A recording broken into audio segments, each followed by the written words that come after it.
नमस्कार, मैं सतीश सिंह और आप देख रहे हैं चौचक टीवी। प्रधानमंत्री नरेंद्र मोदी 21 मई को वाराणसी के डॉक्टर, पैरामेडिकल स्टाफ और फ्रंटलाइन वर्कर से वीडियो कॉन्फ्रेंस के जरिए बात कर रहे थे। पीएम ने पहले तो कोविड-19 में इन सभी की जी तोड़ मेहनत के लिए तारीफ की और एक पुराने वाकया का जिक्र किया और बोले, ज़मीन पर किया गया काम हमेशा नज़र आता है। मुझे याद है पूर्वांचल में पहले किस तरह बच्चों में दिमागी बुखार वाली बीमारी का कहर था। इससे हर वर्ष हज़ारों बच्चों की दुखद मृत्यु हो जाती थी। आपको याद होगा, आज जो हमारे मुख्यमंत्री हैं योगी जी, वह जब पहले सांसद थे तो पार्लियामेंट में इन बच्चों की ज़िंदगी के लिए जिस तरह से उनकी मृत्यु हो रही थी, उससे वह फूट फूट कर पार्लियामेंट में रोए थे। उस समय की सरकारों से वे याचना करते थे कि इन बच्चों को बचाइए, कुछ व्यवस्था करिए। प्रधानमंत्री मोदी की बातचीत का पूरा वीडियो हमने देखा और आप भी देख लीजिए। याद है पूर्वांचल में पहले किस तरह बच्चों में दिमागी बुखार वाली बीमारी का कहर था। दिमागी बुखार से हर वर्ष हजारों बच्चों की दुखद मृत्यु हो जाती थी, अनगिनत।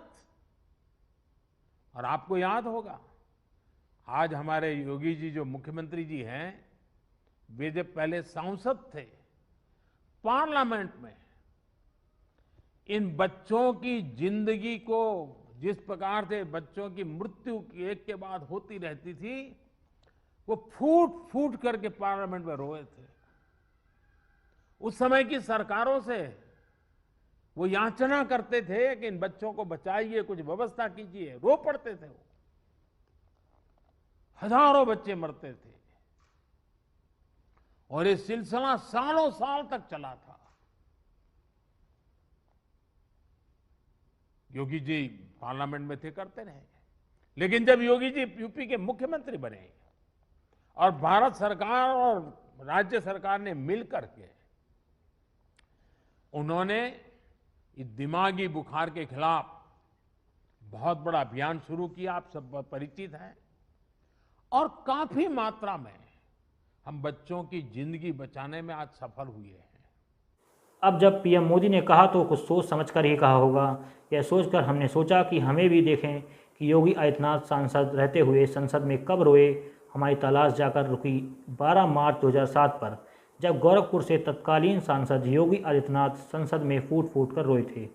लेकिन क्यों रोए थे, क्या दिमागी? इसके जवाब में योगी आदित्यनाथ ने खुद एक इंटरव्यू में बताया है कि गोरखपुर में एक व्यापारी की हत्या हो गई थी।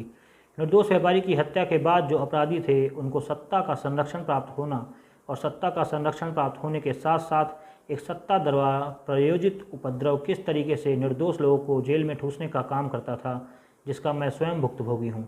11 दिन तक मैं जेल में रहा। मुझे 27 जनवरी को जेल में डाला जाता है।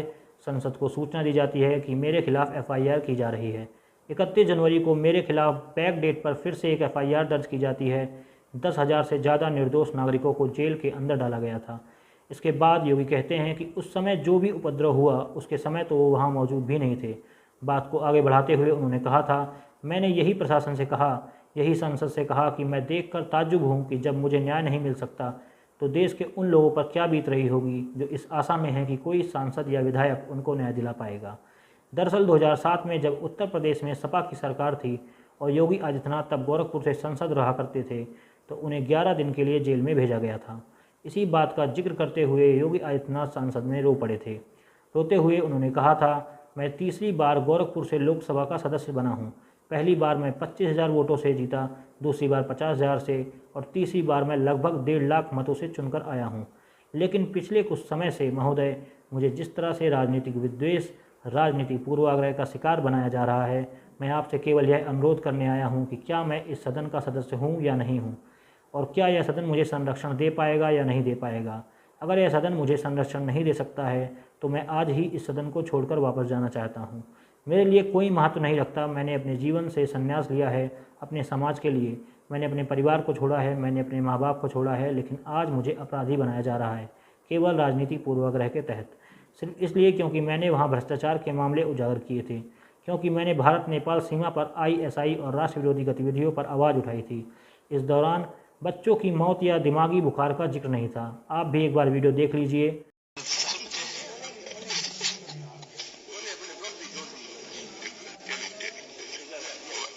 on, Nitin. Yogi ji, we all respect you.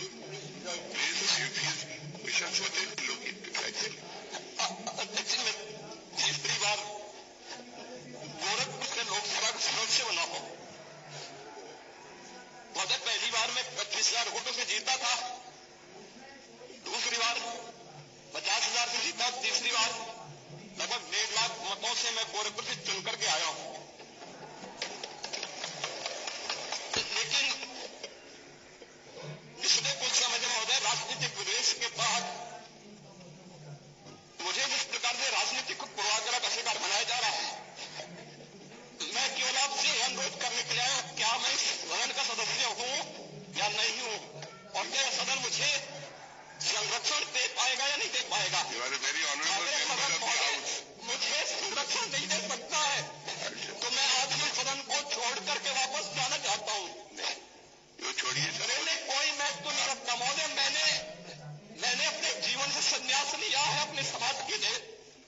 मैंने अपने परिवार को छोड़ा है, मैंने अपने माँ बाप को छोड़ा है, लेकिन आज मुझे अपराधी बनाया जा रहा है महोदय, केवल राजनीतिक पूर्वाग्रह के तहत। केवल इसलिए क्योंकि मैंने वहां पर भ्रष्टाचार के मामले उजागर किए थे, क्योंकि मैंने भारत नेपाल की सीमा पर ISI और राष्ट्र विरोधी गतिविधियों के खिलाफ आवाज उठाई थी और सदन में बराबर उसके खिलाफ सदन का ध्यान आकर्षित करता रहा। मैं वहां पर भूखमरी से हो रही मौतों के खिलाफ प्रशासनिक भ्रष्टाचार को उठाता रहा। इसलिए मेरे खिलाफ महोदय सारे के सारे मामले बनाए जा रहे हैं।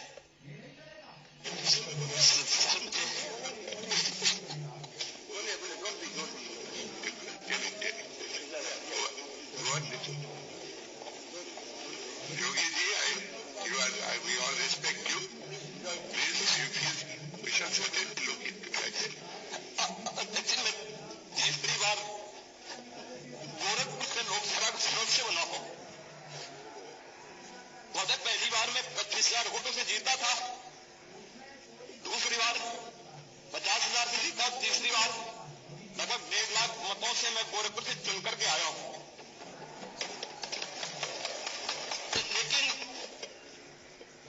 पिछले कुछ समय में महोदय राजनीतिक विद्वेष के बाद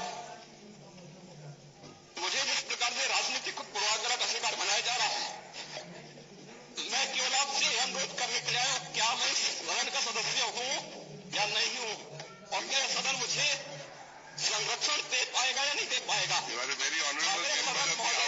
मुझे संरक्षण नहीं दे सकता है तो मैं आज भी सदन को छोड़ करके वापस जाना चाहता हूं। छोड़िए, मैंने कोई महत्व नहीं रखता महोदय। मैंने अपने जीवन से संन्यास लिया है अपने समाज के लिए। मैंने अपने परिवार को छोड़ा है, मैंने अपने माँ बाप को छोड़ा है, लेकिन आज मुझे अपराधी बनाया जा रहा है महोदय, केवल राजनीतिक पूर्वाग्रह के तहत। केवल इसलिए। खैर, देश दुनिया की सभी खबरों को देखने के लिए सब्सक्राइब कीजिए चौचक टीवी को और बेल आइकन भी प्रेस कर दीजिएगा।